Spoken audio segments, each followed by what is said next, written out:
In this exercise, we will load the backdrop created in the previous exercise. In EPANET, go to View, Backdrop, Load.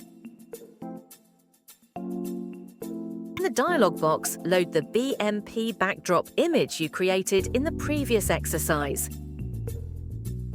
When it appears, navigate to View, Dimensions to define the image's real-life size.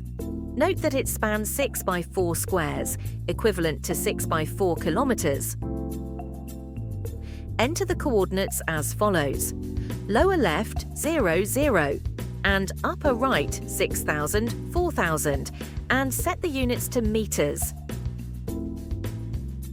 You could also use real UTM coordinates to be able to export the image as KMZ Google Earth file later.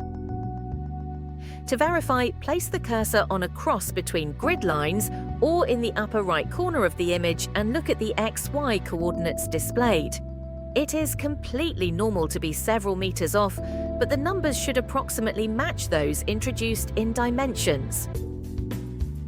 We are going to draw a pipe from one grid line intersection to the next to illustrate how auto length works. Place a node in each intersection.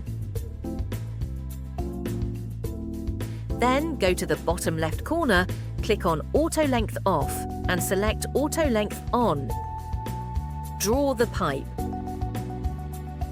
Its length should be approximately 1,000 meters. Always check regularly that Auto Length is on.